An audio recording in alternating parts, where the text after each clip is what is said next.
Hi, I'm Dr. Navdeep Grewal. I'm an emergency room physician at Delta Hospital. It's Sunday night at midnight and I've just come off of my shift.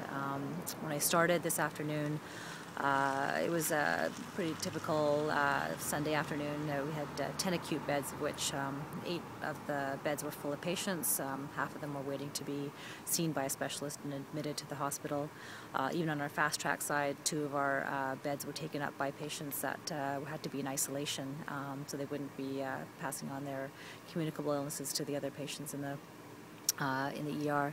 So that's what I came on to.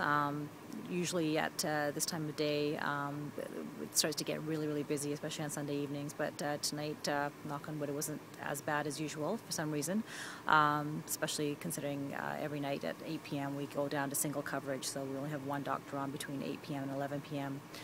But that's a far cry from what it's been like for the last couple of weeks, where we've just been slammed with people with stomach flus and mixed in with all the other usual ill patients and injured patients that have been coming in. In fact, we've had to create a separate ward in the hallways over the last few weeks because we had so many patients with stomach flu that we just wanted to keep away from the rest of the ER patients.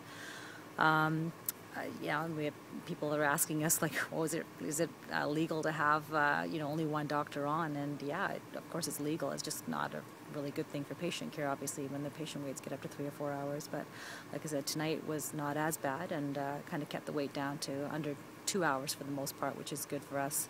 I'd say probably the patient that had to wait the longest that I felt bad about was a woman that came in before I came on shift, and she was having really severe cramps and bleeding quite a bit, and because of all the level 2 patients we had that had to be seen within 10-15 minutes, the poor woman ended up waiting almost 3 hours to get seen, and she's sort of silently crying alone in the little room when I went to go see her, and quite grateful for the care despite all that, so I was grateful for that as well.